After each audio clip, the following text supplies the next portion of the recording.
Welcome to our Indo-Pak Peace Summit led by women, and I will be introducing our final panelists for the evening, titled Firing Imaginations, Not Bullets, and How Cinema Can Pave the Way to Peace. Our first panelist is Alankrita Shrivastava. Hello, Alankrita. Alankrita's work as a director and screenwriter has challenged social stereotypes and brought the perspectives of women into focus. She has won a lot of accolades for her movie Lipstick Under My Burqa and Dolly Kitty or Wo Chamakte Sitare. She was eShe's first cover personality in July 2017, which was also the same month that Lipstick Under My Burqa was launched. Next on our panel is Haya Fatima Iqbal. Hello, Haya. She's an Academy and two-time Emmy Award-winning documentary filmmaker in Pakistan. She's an Acumen Fellow and a Fulbright Scholar, and she holds a Master's in News and Documentary from New York University. She trains people in storytelling, filmmaking, and journalism in Pakistan as well as abroad. Haya is also the co-founder of Documentary Association of Pakistan. Welcome to you. Next we have Mehreen Jabbar. Hello, Mehreen. Mehreen is a Pakistani American director and producer of films and TV series, which have earned her both critical and commercial success. Her debut feature film Ramchand Pakistani came out in 2008, featuring Nandita Das, and took a very humanistic approach to the Indo-Pakistan conflict. She has received numerous awards as a director and has been on the board of prestigious film festivals. Next on the panel is Shalja Kejiwal, the Chief Creative Officer, Special Projects for Zee Entertainment. Hi, Shalja. She has launched unique content properties such as Zindagi and Zeal for Unity, which brought India and Pakistan on a common platform in over 60 years. She introduced Pakistani talent in India with landmark shows like Zindagi Gulzar Hai and produced films like Madari and Kareeb Kareeb Single. She is now producing the new hit Pakistani show Churels and Dhoop Ki Diwar, which is about an Indo-Pak romance. We're so glad to have you with us here today, Shailja. Next up, we have Sapna Bhavnani. Hello to you, Sapna. Sapna is the director and producer of the award-winning Sindhustan documentary.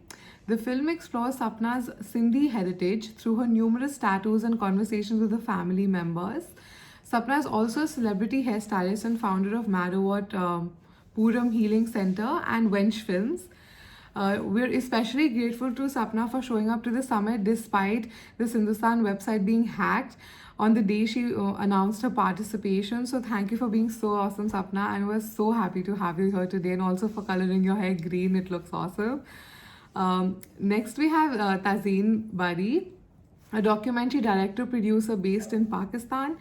Her recent documentaries have taken up grim and sensitive subjects like Letters from Death Row, which is about juvenile prison inmates on death row in Pakistan. Vote for X highlights the challenges of the transgender community. And Kandil is about the Pakistani social media star Kandil Baloch, who was the victim of an honor killing by her very own brother. Tazeen is also a co-founder of the Documentary Association of Pakistan and is currently developing her first feature fiction screenplay. So best of luck for that, Tazeen, and we're really glad to have you here today. And last but not least, I'd like to introduce our moderator for the evening, Pravishi Das. Hi, Pravishi. Pravishi is an actor in film and theatre and most recently seen in the web series Made in Heaven. She's a model and voiceover artist and has been a conflict resolution consultant for over a decade. She's currently pursuing her studies in psychodrama, and over to you, Pravishi. Very, very, very warm welcome to all the panelists and to everyone else who's on this webinar with us. So I'm going to dive right into it. So storytelling has been integral to almost every culture, around the world. And thanks to the Swiss psychiatrist and psychoanalyst Carl Jung has gained prominence in psychotherapy and art therapy. So in the context of peace building, and cinema. Therefore, it becomes impossible not to mention narrative therapy or storytelling therapy. So, storytelling leads to healing, and healing is a precursor to peace. Among the severest forms of punishment or the highest forms of human torture is putting someone in a solitary cell, yeah, which is confinement and isolation. So storytelling, actually, in any form, therefore, actually gives us the opportunity to break out of that isolated human adventure, yeah, and we find resonance through those stories. I'm going to go straight into our conversation today with these amazing panelists that we are all dying to get to the core of. And I would like to start with you, Haya. So, Haya, the question I want to ask you first is, what does empathy through film mean to you? Hello, everyone. I'm first very much honored to be here with all of these amazing women who I've actually looked up to as I've entered my film career. For me, I think empathy through film essentially translates to not just what comes out as the final product, but also very much the process of filmmaking itself. So I make documentaries. I have zero experience in fiction filmmaking, but for me, what is most transformative for people sitting in a room while you are making a documentary or while you are filming with, the characters in your documentary is the process where you try to understand them and they try to understand you. You try to step into their lives.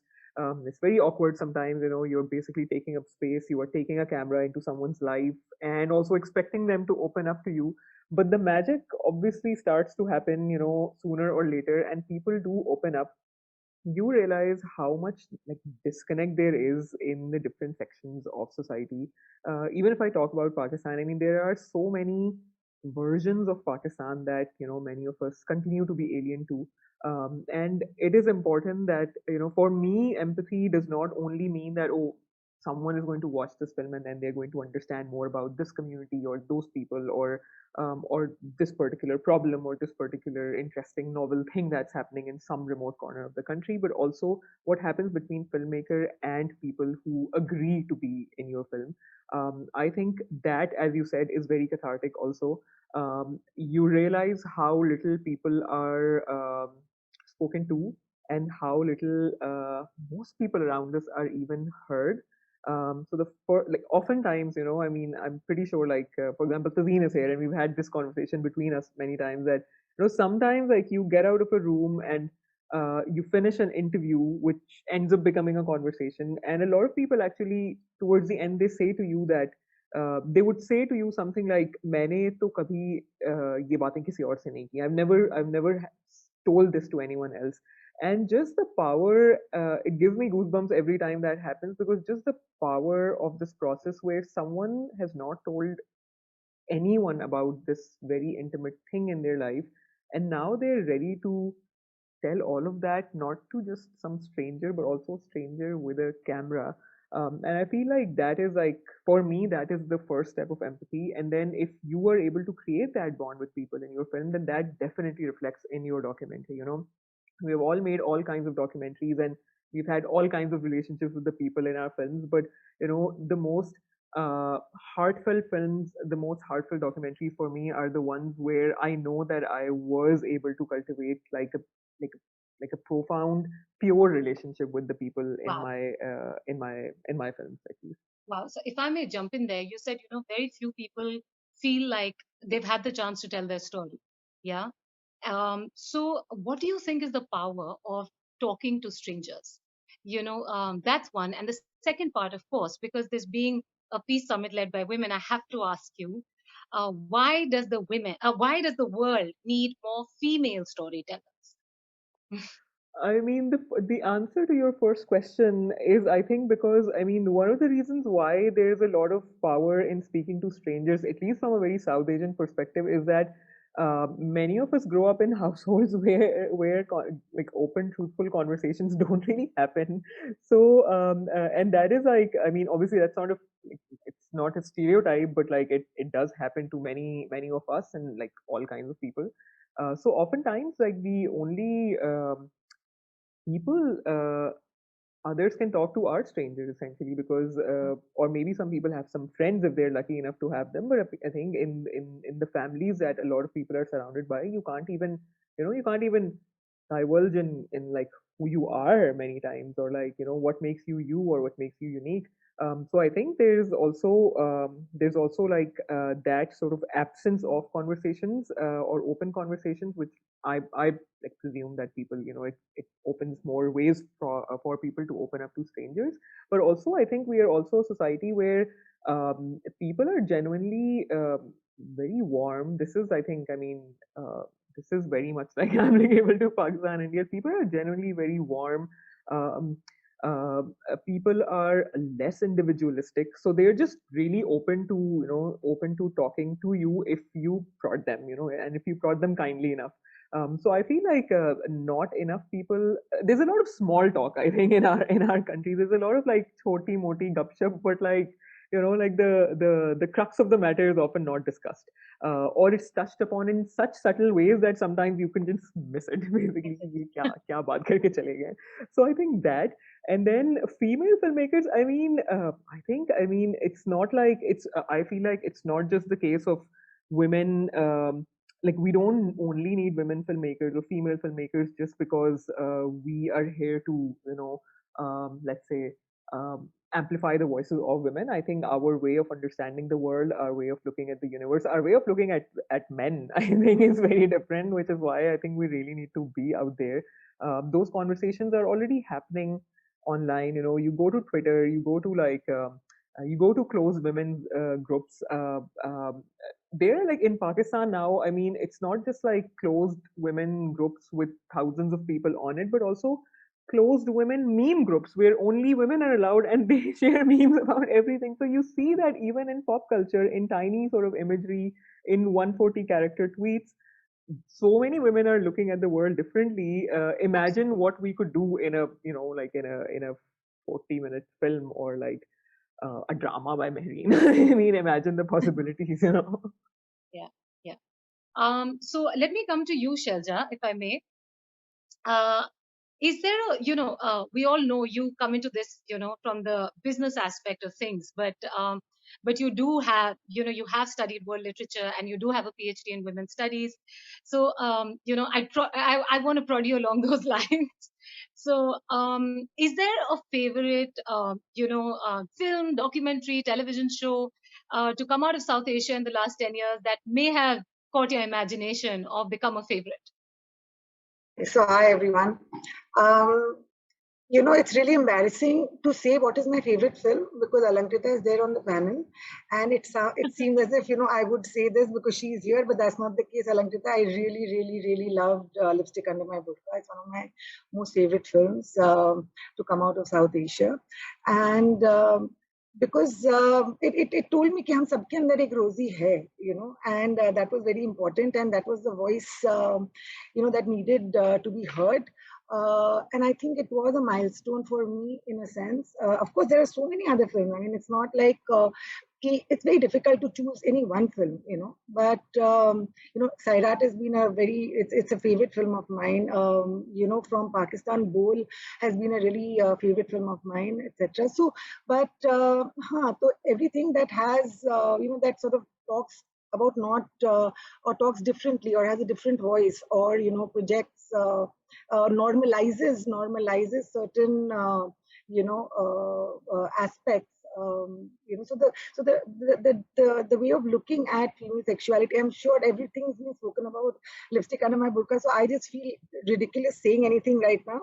But we know all the reasons for which it was such a successful film, and including a Sairat also. I mean, it normalizes a body type. It normalizes so many things which are otherwise not seen. As a heroine कौन होती है और उसकी क्या desires होते हैं वगैरह वगैरह. So I think even for Bol, I was very interested in Bol. I mean, though it's an older film, but I really liked that film coming out of Pakistan. So yeah, I guess these are the ones which sort of. So when you talk about the power of film, to normalize stuff that may be stigmatized or not spoken about commonly or not out for public discourse or or even in popular imagination, do you believe that cinema has the power to shift a collective unconscious? See, I'll tell you what. I believe that there's a story behind every story told. So I'll tell you something interesting that happened with me. I had been working with Pakistan and Pakistani makers actually since 1998, and we know that the political situation got sort of in the way of doing something together. So rokna pada, and after that I just kept hearing कि ना हर एक को दुश्मनी है पाकिस्तान से, वो हमारे दुश्मन हैं and so on. So around October 2012, I actually caught Zindagi Gulzare because it was a bored, rainy evening, and I was just sort of, flipping through stuff, and I came across Zindagi Gulzare. And after that, I discovered a lot of, modern Pakistani content, and that's how I discovered. I got to know about Mehreen and her work. Of course, I had seen Namsoon Pakistani earlier, but there was this fear कि अच्छा पता नहीं लोग accept करेंगे नहीं करेंगे and stuff like that. And so I thought, why wait for someone to tell me कि accept करेंगे या नहीं करेंगे? Why not sort of, find out for yourself? So I actually spent about 36 weeks. Each weekend I would go to a small town in India, stay in somebody's barsati through a common friend and all that. और मैं ना लोगो hide करके लोगों को ये content दिखाती थी. कि because if I believe कि व्यूअर हमसे बहुत ज्यादा डिफरेंट नहीं होता. अगर हमें कुछ अच्छा लगता है, मुझे लगता है व्यूअर को भी अच्छा लगना चाहिए. अस एंड देम बहुत ज्यादा होता है हमारी इंडस्ट्री में कि हमें अच्छा लगता है पर उन्हें नहीं लगता. मुझे नहीं पता कौन उन्हें है, तो मैं निकल पड़ी देखने के लिए कि उन्हें कैसा लगता है. So I went to all these towns. I sort of live with the families there, and फिर शाम को मैं उनको दिखाती थी कि देखें ये नया कंटेंट बन रहा है और आपको कैसा लगता है. एंड दे वर लाइक वाह ये तो बहुत अच्छा है. फिर कुछ क्वेश्चन पूछते थे, आपको कहाँ लगता है कि शूट कहाँ हुआ है. कोई बोलता था हैदराबाद में शूट है, कोई बोलता था नहीं मुझे लगता है जम्मू में हुआ होगा, कोई बोलता था कि नहीं लखनऊ में, फैजाबाद में, एंड स्टफ लाइक दैट. ये नई लड़की तो बहुत अच्छी है, ये भी बहुत अच्छा है, etcetera. And then I would tell them कि ये पाकिस्तानी शो है. And the whole atmosphere would sort of change, and stories would start coming out. अच्छा पाकिस्तान के, अच्छा वो लोग ऐसे करते हैं, अच्छा वो ऐसा भी करते हैं. Because in India we had no visual reference. Pakistan had visual reference of us through our films and through our content, but in India we had no visual reference of Pakistan through their content, because we never really showed their content. And उसके बाद जो कहानियां निकलनी शुरू हो गई कि अरे मेरी दादी वहां से थी और मेरे दादा वहां से थे और फिर हम वहां करते और वहां की ये चीज अच्छी थी, वहां के कपड़े अच्छे होते. एंड आई रियलाइज दैट नहीं, जो कहते हैं कि लोग बहुत हेट करते हैं और बहुत ही करते हैं, मेरे खुद का एक्सपीरियंस रहा है कि for 36 weeks I did this, and I only saw love, and I only saw कि हम कितने सिमिलर हैं. And it became like a obsession with me कि इतना सब जो बोलते हैं मैं पाकिस्तान को हर घर में डालूंगी. And then let's see what happens, and so through television, we did manage to put Pakistan into every Indian home, and I think, that sort of also changed perspectives. Fawad became a big star here apart from other things, but yeah, I think it does. I think it really affects. Sapna, I'd actually, in continuation with what Shailja just mentioned, but I'd like to flip it a little bit and ask you a slightly different question. Do you think that filmmakers could be operating from personal biases sometimes? And what does humanism mean to you as a storyteller? Hi, Pravishi. Hi, everyone. Ekta, thank you so much, first of all, for this. It's really fabulous to be here with so many amazing women. I think that I get a little frazzled when it comes to being a documentary filmmaker at the same time, now dabbling into fiction, and just finished my first feature fiction film. I think that it was just last year, I was at a doc event in India, and there was this a European filmmaker who had come with his documentary, and it had won a lot of awards, and he showed it to all of us. And it was about these children in a cancer hospital who were on the verge of not making it. And just to see the way he had captured them, I was sure that this was, cinema verite, which means fly on the wall, there's a camera there, because these are little kids who are dying pretty much. Later on in the Q&A, I just asked him, that looks like a really big camera, what you shot with. And he said, oh yeah, I had the best equipment, the biggest camera. And I was like, you took this camera in a hospital where there are little kids who are dying, and you were okay with that, because you could see the kids in the film, they were playing to the camera. Obviously, these are kids, and when they're supposed to be resting and healing, when the camera is on them, they were just trying to kind of, be kids. And some of them didn't make it in the film. And he told me that he had no remorse. For him, when it's a subject, he will do anything to get the subject. It did not matter what kind of techniques or methods he had to use to get what he wanted.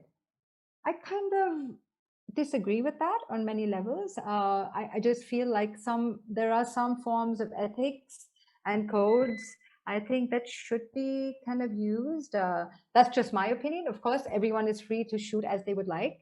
I don't think I would be comfortable in going to a children's hospital and using a big camera in their face, where I would be a little subtle about it and maybe use a telly so I'm not in your face as well. But so yeah, I feel like it's a very fine line that filmmakers, especially documentary filmmakers, have to cross. A lot of things also being where you see poor people. I have a big concern when people think that they can just come to India and make documentaries on poor people without consent. Consent is massive. It's huge. And obviously the Western film industry and the Western gaze, I would call it that, they see India in that gaze. So people come here and they think it's really okay to do that without consent and not even financial gain. I mean, I think that it's really important if you are coming here and you're shooting someone who is not so privileged to kind of help them with a little bit of money. I mean, whatever it must be. But I see that not happening time and time again. I feel like in the name of documentary filmmaking, people sometimes abuse that right. And so sometimes I get a little, it's my own struggle about doc filmmaker, fiction filmmaker. What do you kind of, balance it out? But I feel consent in both, hands down, very important. Very important, whether you are fiction, documentary, either way, both are cinema. That's another thing I don't like, where people rubbish you off. Oh, you're just a documentary filmmaker. Okay, thanks. Yeah, I just thought it's still a film. But so yeah, those are just a little bit of my little concerns that happen all the time with different gazes and how people are looked at. Humans are looked at in general, So when we're talking about peace building and activities, relating with peace building, I mean, consent really should be, a no-brainer, So but along those lines, when you were filming Sindhustan, I was wondering if there may be any personal anecdote, from during the time of your filming that still warms your heart, I first of all have to really thank Anam, Haya, and Tazeen because of the Documentary Association of Pakistan, even though I did not get a visa twice to go there, my film did. And I think it takes a lot of guts for a Pakistani festival to play an Indian film. Something that in India we have not achieved in the current years, and that's my goal to actually do that. I told Daniel Shah, whose film you played, The Invisible Line, I was going to play it in India, and this year, inshallah, I'm going to do that. But back to the subject, I just feel like when I talk to all these older, they're all older. I mean, in my film, they're all 80 plus. And the thing about Sindhis, which I did not know, that I found out, was that the best thing was in Sindh, which is hands down across the border, there was no Hindu Sindhi or Muslim Sindhi. We are just Sindhis. And this division only kind of comes after partition. Obviously, we had our festivals and we celebrated all of that, but we never called ourselves, oh, hi, I'm a Muslim Sindhi. Nice to meet you, Hindu Sindhi. So these cliches were never there, which I didn't even know that there was a Muslim Sindhi. I mean, I was that naive because I had never met one. So if I didn't meet one, and how can there be one? But when I Googled Sindh, then I found out that Abida Parveen was a Sindhi. It baffled me because all my life I'm such a Abida fan, and I thought, oh, वो तो एक Pakistani singer है वहाँ, but जब मुझे मालूम पड़ा, अरे यार ये तो Sindhi है, ये तो मतलब, yeah. So that's how I started my journey actually into Sindhustan. So these were really important in my journey. But when I talked to this one man, Mr. Rupani, who's a Bible on sin, he told me something that's so wonderful. He said, you know, when we were in Sindh, हम ना एक मेंढक के जैसे ऐसे कुएं में बैठे थे, ऐसे हम सिंधी हैं, हम सिंध कर रहे हैं, पर हम तो अब विशाल सागर में हैं. हम आप जहां भी जाओ एक सिंधी आपको मिलेगा. So why are you complaining? आप मौज करो, आप जहां भी हो, आप कुएं से निकल के विशाल सागर में हैं. And I feel like that to me is such a beautiful sentiment, that to understand that you are just in this amazing ocean with so many others, so just become them. Sindh is not a physical state or country or cement and mortar, as Dada Vaswani says in my film. It's about the people, and you can't take that away from us. Thank you, Sapna. So I'm going to have to shift gears so swiftly, because we have such little time.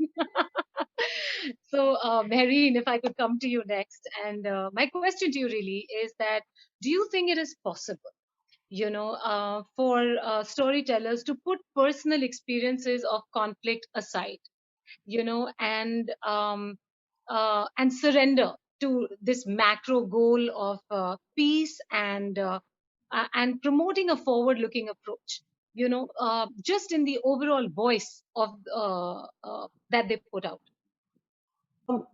Of course it is. I mean, it depends. Filmmakers are storytellers, and if you have to come across a story with empathy. Otherwise, if you end up not liking or being endeared to your characters, you will end up hating them and the project, and that's the end of that. I feel, art is one of the, that's why I have worked, with Shailja. I think my history of collaboration with India goes way back, and I'm very happy, starting with Ramchand, then with Lala Begum, and now with Z5. And that has something to do with, obviously, half my family is also buried in India. My father came to Pakistan 6-7 years after partition by choice and left his mother there. So I'm kind of straddling both worlds and loves, even though I have not got a visa in the last 8-9 years to go to India, unfortunately. But I've always felt that part of my half is there, even though I'm a very strong Pakistani. I do believe, that talk of the borders are there, they will always exist. And the only way we can cross them is through storytelling, not by actual, I don't believe in partition hona tha, nahi hona tha. Those conversations are now old. Yes, we have to study the history, we have to learn from it. But I think the way forward is to recognize that we are independent states. And as Shailja was saying, that there is so much more in common, there is so much stories that we have in common that we relate to, and there is so much more binding us. And it is our responsibility as filmmakers, wherever we can, and more so, I hope Pakistanis get that opportunity to have our voices heard and be seen in India, because we get a lot of Indian content. We have grown up with it. So the other way traffic needs to happen. And the more that happens, that, that understanding and empathy builds. And when you speak of voices, you spoke of, more Pakistani voices need to be heard in India. Coming back to the role of women, in peace building and as storytellers, which is the forum here today. What do you think is the uniqueness of the female voice in cinema? And if I could put a slightly light-hearted spin on it, I want to ask you if the female voice in cinema is an angry voice, or does it have a sense of humor? I think women, it depends on who the woman is. If you have an angry woman making a film, it'll be an angry film. So we are thankfully very multi-layered and complex creatures. So I do believe, I am not of the opinion that only women can tell women's stories, because that's not a fact. But I feel that we bring obviously shared experiences. We have, as I said, we are very complex and interesting characters, all of us, and we can tell women's stories with a little more nuance and not make them cardboard characters. And I feel all over the world, women filmmakers have not had that chance. It's not just in India, Pakistan. It's increasing now over the years that more women voices are being heard. But that's a worldwide problem, even in the US. It is now that women filmmakers, not at that level that it should be, but are getting their stories told. And case in And even point, the stories of people men like, from the point of yeah, view of women, yes, that too. I mean, a great example, as we love talking about, is Big Little Lies, where, people, aging actresses, quote unquote, where, as soon as you cross 40, the roles stop. But people like Reese or Nicole, even though they have a lot of privilege and access, but people decided to make their own production companies and tell stories of women of their age, which is what, we should be doing more of in India and Pakistan as well. It's a percentage thing. We have so many more male voices in the mainstream, and we don't have that many female voices. And it's not to say that it has to be one over the other, but there needs to be enough of everything. Oh, yes, Like yes, I want to hear yes. everyone's point of view and enough of it. Exactly. And I right? also believe, and I've tried to keep that in my work, is to keep gender balanced sets. So it's always lovely to have more women on set. They're much more focused and much more hardworking. And there's something about going onto a set where there are 80 men, as opposed to you go on a set where there are, let's say, 60 men and 40 women. Yeah, even in a corporate setup, one experiences that, right? Like when you walk into a room where you're the only woman in the room, it's like you feel like you need to work harder and you have a Yeah. bigger point to prove. It's just a fact. Then, and also women, where on sets where there are more women, you definitely are guaranteed better toilets. Yeah, there you go. I mean, Sheryl Sandberg so famously in her book, Lean In, she talked about how she walked into one of the top corporate offices, and this was early on in her career, and there was no toilet for women on the floor because there had never been a woman in the building, right? So, Alankrita, if I may come to you very quickly. So, there's a prominent art therapist, Stephen Levine, and he says expression itself is transformation. Yeah. So feminism, for instance, is so often misrepresented as male bashing. Yeah. And your films have very obviously a feminist voice. So in expressing the female point of view, do you hope to affect a transformation? That's a big question. But hi, everyone. Really happy to be here chatting with all of you. I mean, I think that takes me back to a larger question of what is the purpose of cinema and can cinema really change society? And, I feel like it's not possible really for a film to create transformation in a very absolute sense. But I feel telling stories, whether it's books or films or songs, what they can do is reflect on experiences. They can provide a window into a world that you've not seen. They can show you things from a point of view. They can enable you to have empathy for people who you hadn't thought about. They can make you think about things that had never crossed your mind. They can make you see things from a different point of view. They can make you question the status quo. And I think in that lies the power of cinema, that if it can enable you to think twice about what you've accepted as the status quo. So for me, I feel like, it is interesting if art reflects on society, not just in terms of mirroring it without anything, but like mirroring it with some perspective. And I do feel that, more than anything, it's not, I mean, the way I look at it is, it's not necessarily that you make a film and you're like, okay, I'm going to change this through this film, or I'm going to say this through the film. I feel who you are as a person, if you're an honest, like, if there's honesty in your work as a writer and a director, I feel who you are as a person, and your politics actually comes through in your work.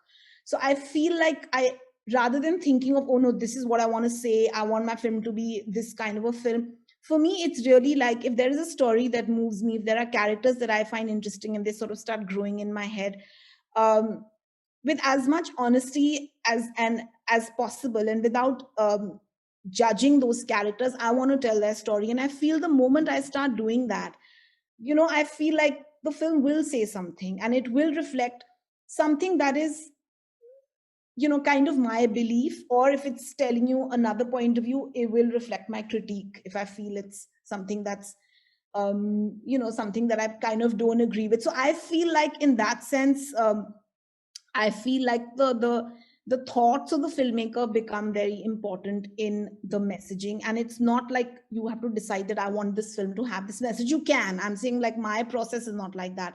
I believe in characters and stories emerging and this running with them and just seeing what are those characters trying to express, who are they, what are the lives they lead, and what do we understand through the lives that they lead and the choices that they make. What are the spaces that they come from, what is the context in which they are sort of existing. And I feel that it just can give you a little bit of a peek into their lives, and maybe for those 2 hours you can just feel with them, laugh with them, cry with them, not like them or whatever. But for those 2 hours you're transported into another world, and maybe you'll see things differently. So I feel the power of cinema is that, like I feel it enables you to ask questions, to think, to just see things from another perspective. I don't really believe that like one film or 2 films can just change everything, but I do feel that without an active culture, and a culture that questions the status quo, there can be no growth or progress in society.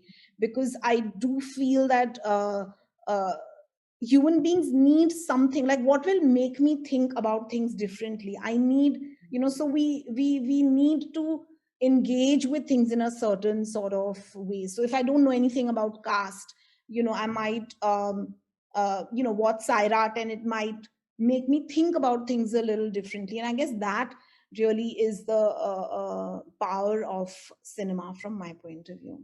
So isn't that what is central, as a peace building activity, to be able to see another point of view, to be able to consider another perspective, even if it's through characters, right? So that you're watching, not necessarily creating. So there you have it. Expression itself is transformation. What does feminism in South Asia look like to you? And if at all, along these many years of creating and watching and engaging with feminism, has there been any moment that has been most inspiring in its feminist voice for you, Malak? God, that's again a very long and big question. Um, but I think, like, coming back to the first part of the question, for me, feminism really means the belief that men and women are, have the right to equal opportunity and also have equal rights. And I do believe that even people who supposedly say they're not feminist, if they believe that men and women should be given equal, should be, have a right to equal opportunity and should have equal rights, I feel like they are also feminist. It's just that they may be. So men are also feminist. There can be many men who are feminist. Yes, I think so. I mean, maybe, they can be feminist for sure if that's what they believe, and if those are the actions that they sort of take. But of course, the female experience is unique, and that is something, that without a lived experience, one cannot fully understand. And then coming to the, like the larger part of it, that what is it in South Asia? I mean, I guess, even feminism doesn't exist in a bubble. There's intersectionality. So it, like I feel like traditional structures are very strong in South Asia. So often, and also like I feel divisions of religion, of caste, of region. So I feel like, and also like women not having equal access to opportunities. The laws are often unequal. There's so many crimes against women which are just acceptable, actually. So I feel, of course, like every region, the struggle of women in South Asia is in many ways unique. And in many ways, there are many things that are common, for women across the world. So I think that every time we look at a feminist question, of course, we have to see how it intersects with many other factors. And, like women who have a certain privilege, of course, their struggles may be very different from somebody who's also facing economic hardship, who's also suffering, because of caste and all of that. So I do feel like, of course, we have unique struggles. And the next part of your question, which is about, what is and who is kind of inspiring uh, people like me. I feel like at one level it's so difficult to live in an unequal society that I feel like every woman who is just battling it out to just live her life and create some kind of space for herself, create some kind of voice for herself. And I sometimes feel like the most inspiring struggles are really the struggles of everyday life that women have to, the mother who's fighting that her son should not be the only one getting like the better food or the better school. I think everyone who's sort of fighting, at their workplace, saying that they should get equal pay. So I just feel like or like women who are divorced fighting to not, be stigmatized. So I just feel like everyone actually is struggling in their own sort of way. And I think hats off to everyone actually in their own individual sort of capacities. And, so I feel for me personally, I feel I've been very inspired by the women in my family. I feel I've been very fortunate. I've grown up in a family of very strong women. My grandmother, both my grandmothers actually, my mother. And of course, also, I think I went to an all girls boarding school, and that school also was, I think, at a very early age, we were taught that even if the law is unequal, you still have a right to equality. And so I think it just taught us to question everything, like just looking at things and think the status quo is not necessarily the best case scenario.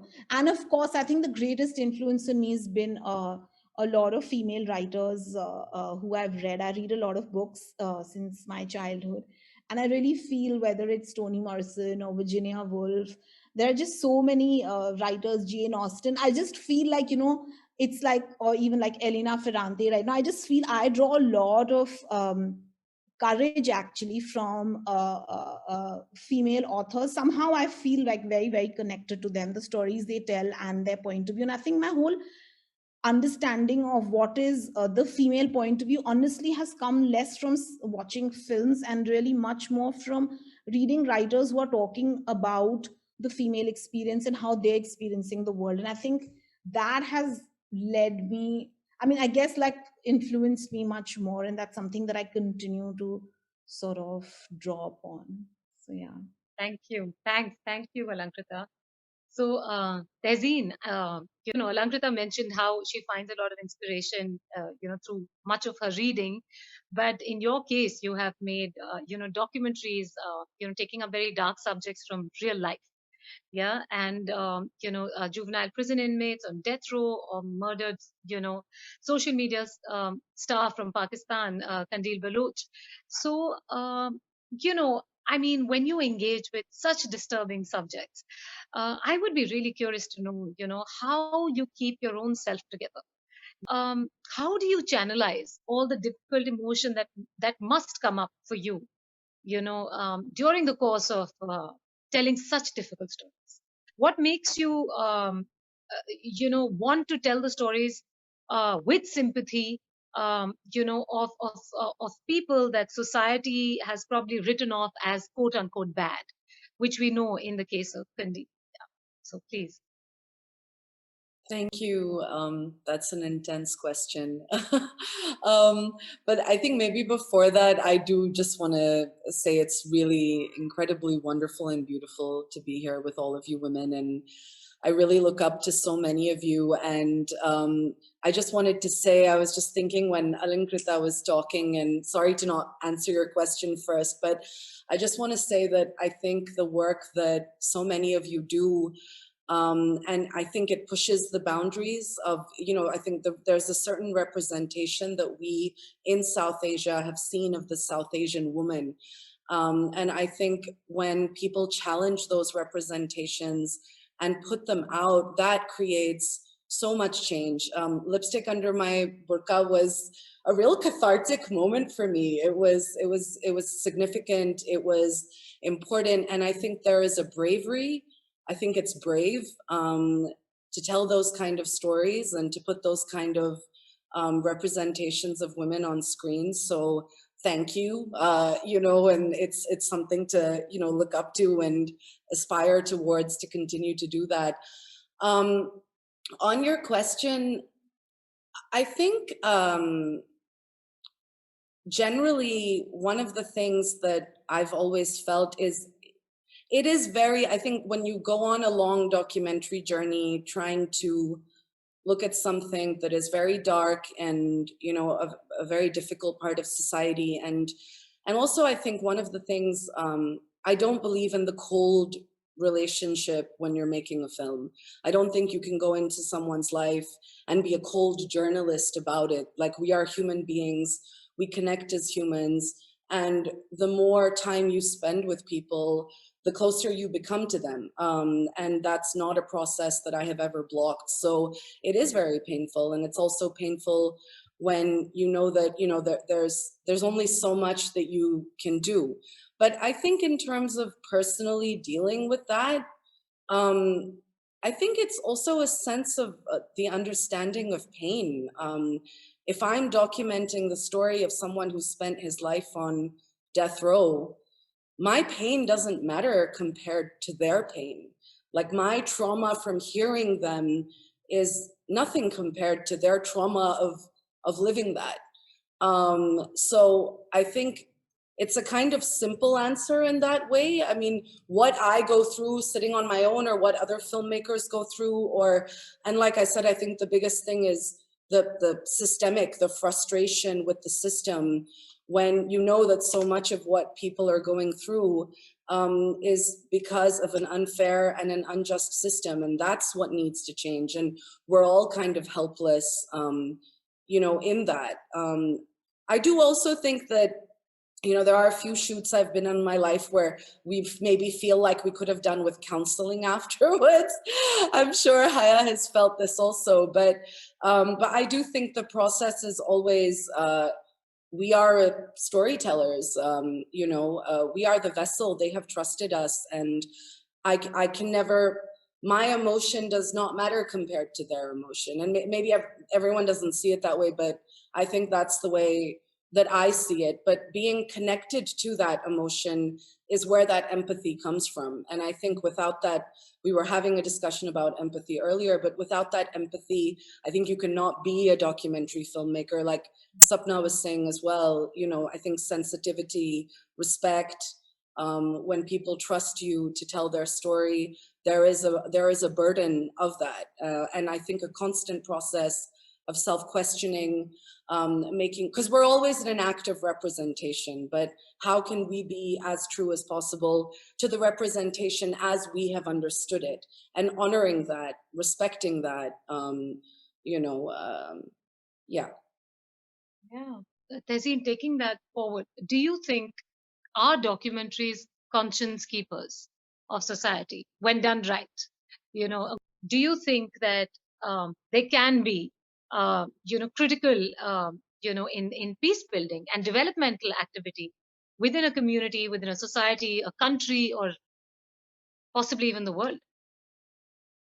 I do think that they can be, but I think that, as you say, I mean, you're talking specifically about documentaries done a certain way, but then the reality is that, documentaries are also propaganda.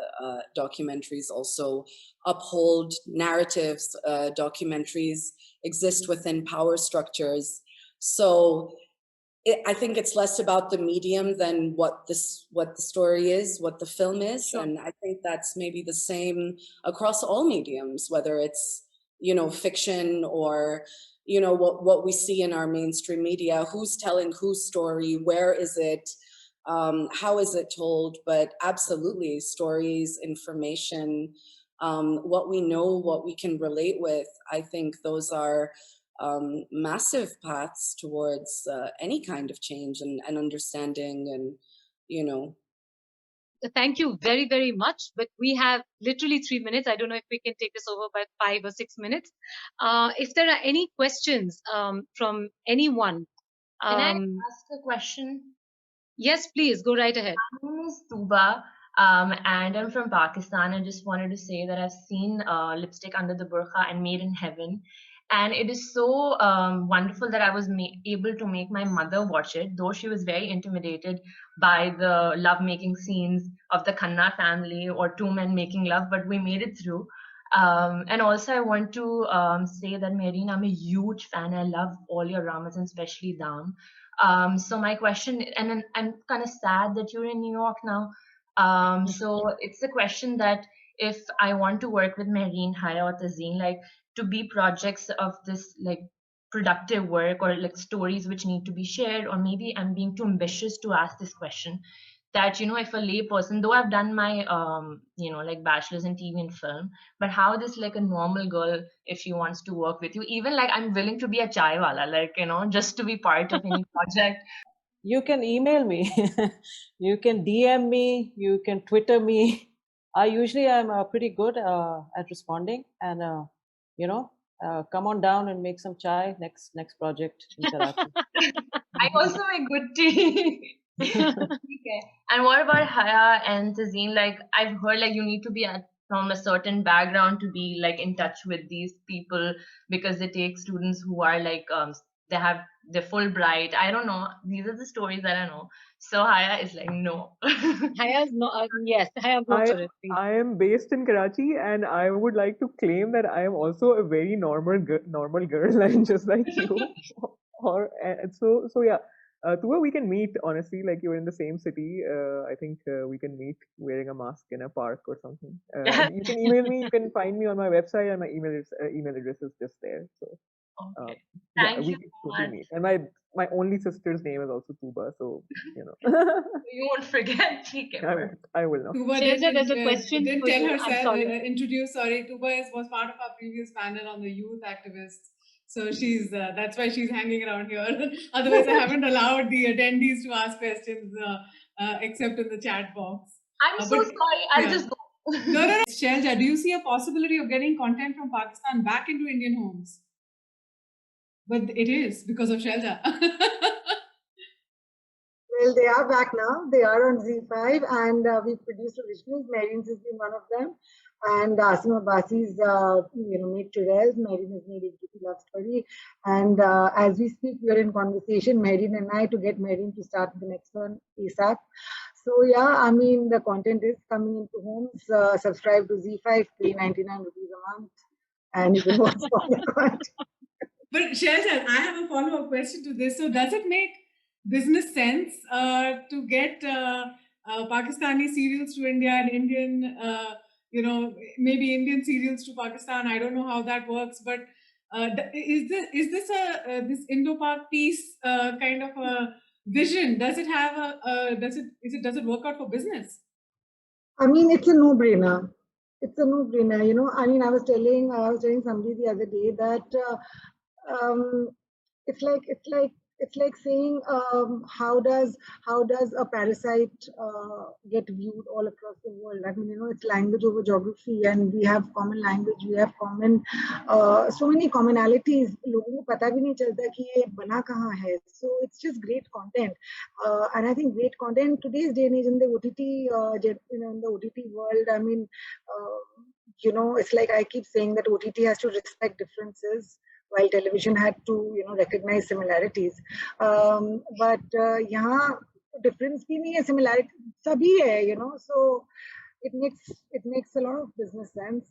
Although projects like these don't really start off with a business in mind, my organization would be really excited to hear that I'm being termed a business person, and even I'm really flattered to hear that, although I don't have any business background at all. But I'm guessing कि मुझे पैसे दे रहे बनाने, तो business sense जरूर make तो करता होगा. Yeah, we have another couple of questions here in the box. So one is, this is for the diasporic filmmakers. What are the advantages and disadvantages of being diasporic filmmakers? So I think Mehreen would have to answer that. Well, the disadvantages are that I live really far away from my work, so my commute is about 22 hours. So I do less work, and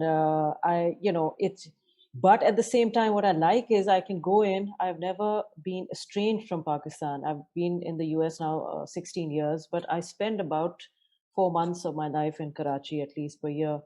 My parents are there, so, and my school and my college was from there. So I remain grounded. I'm not an ABCD.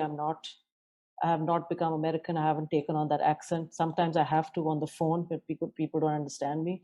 But otherwise, I'm very I love the fact that I can be in both worlds. I can get away from the rut because I generally do not like the media industry. I hate red carpets. I hate going to gatherings of media people because that's all they talk about. So it's nice to get away and be with friends that will bring you right back to earth. And we can have conversations about things that are different. So, but I love telling stories in Pakistan because that's what I've always done. Yeah, so it is tough. Financially, it's definitely tough because earning in rupees and spending in dollars is a really bad idea. Okay, and we have another question from Swati. How is it possible for women in cinema to be more intersectional, like having more women designers from minority communities? This comes from the controversy following Richa Chadda's poster for Madam CM. Also, can we have more Indo-Pak collabs, please? Anyone can answer.